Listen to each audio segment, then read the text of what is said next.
Hello there, I'm Lloyd Evans. Welcome to the attic. It's time for another voicemail. Today's voicemail is from an anonymous caller. Let's listen to what they have to say. Hi, Lloyd. I'm going to keep my name and location anonymous, but you can absolutely use this on your channel. Um, I want to start by thanking you for everything that you do. You absolutely were instrumental in when I left about 2.5 years ago. The process of feeling heard and just being filled with knowledge further about leaving, it just was very helpful. I've never felt more free or happy in my life. So yeah, it's just been wonderful. So thank you for that. Lloyd, my question is, I have an aunt that is very kind, and she is a witness recently being baptized. And I spoke to her about the child's sexual abuse. And there's 2 points that she brought up that I'm very curious to get your take on because you're more educated. I told her about the child abuse, and she told me later that about a year ago, a man on the podium said that they now are reporting every child abuse case to the police and that I was misinformed because I've been out of it. And she said it's not true that they cover up. And then she also told me that if there is a child molester, that 100% they're never able to be a ministerial servant or an elder again, that all rights are taken away from them. And I told her, I'm not sure that's true. And she told me, well, you've been out of it. That absolutely is true. They can never do anything, have privileges again. So I'm very interested to hear your take on an up to date, um, like where it stands today, if either of these are true or if she's misinformed.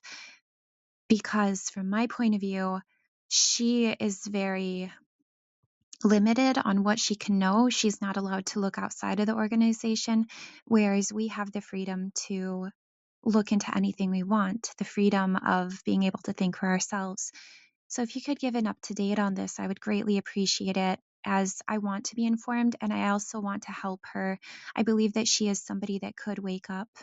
So thank you so much. And thank you again for everything that you do, Lloyd. Much appreciated. My absolute pleasure. Thank you for those very kind words. I'm very thrilled to hear that this channel has been helpful for you in your journey of waking up from the Jehovah's Witness religion.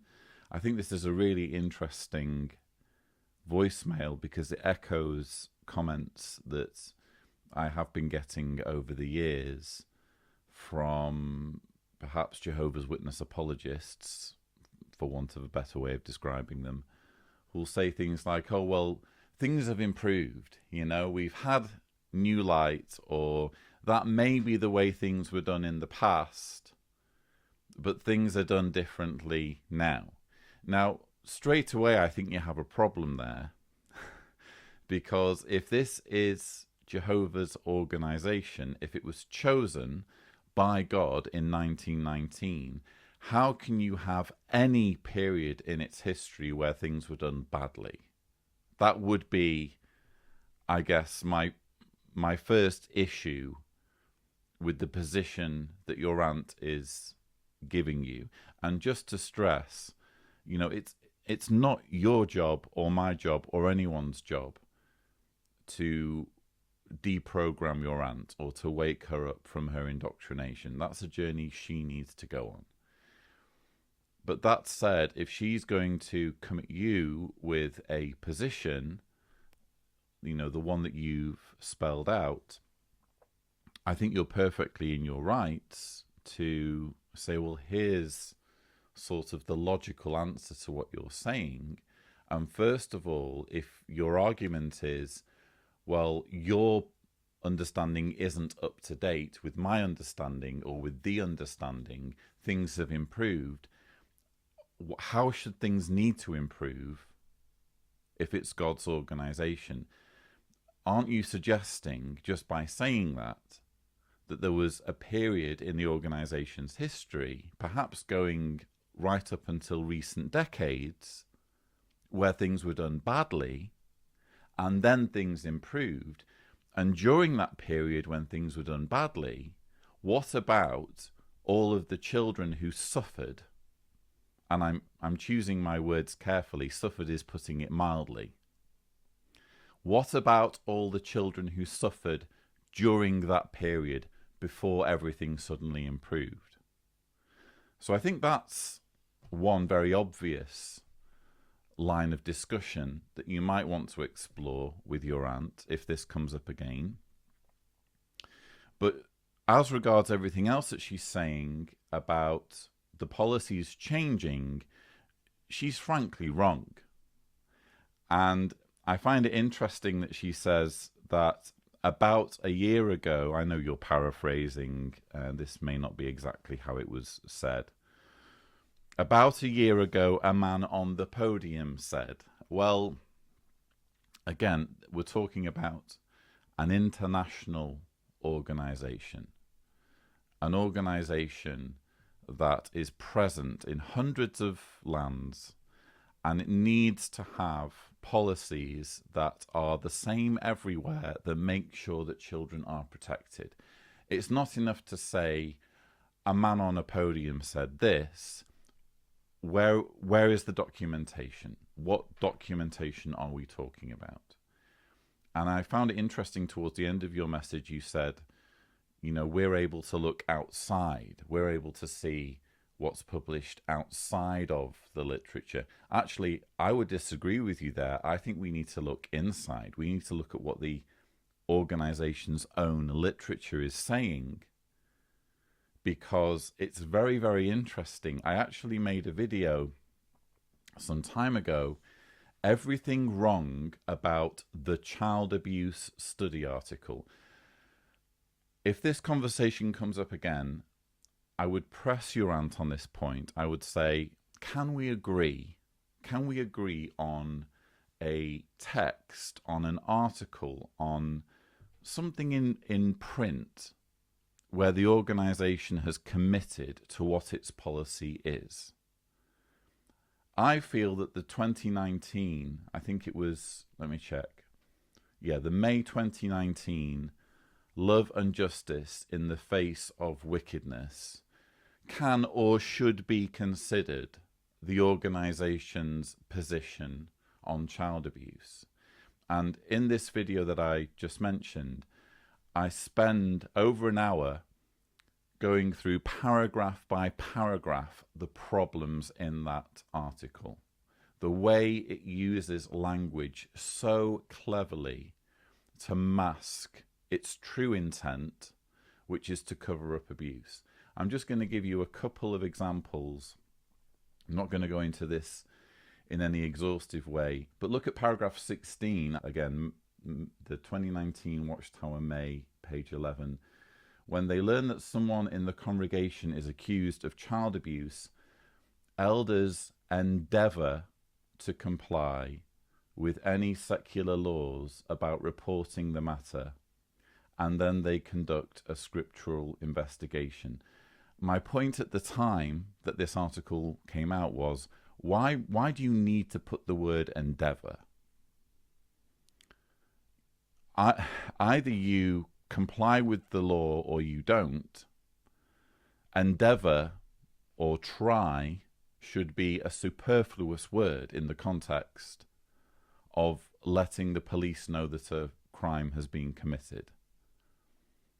That is kind of a slip up where they've sort of let us know that it's not a case of it being necessarily automatic. It's a case of, well, we'll see what we can do.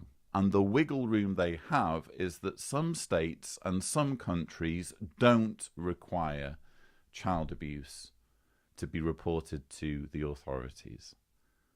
So what they're saying in that paragraph is, depending on what the laws are in the particular state or country, we'll see what we can do. We'll endeavour. We'll try. And I would just say to your aunt or anyone, any Jehovah's Witness who is looking into this, do you feel this is solid enough? Do you feel this is concrete enough in the context of children being abused? Why can't it just say, irrespective of what the local laws are on the reporting of abuse, we will report child abuse to the authorities? Where is the problem in saying that?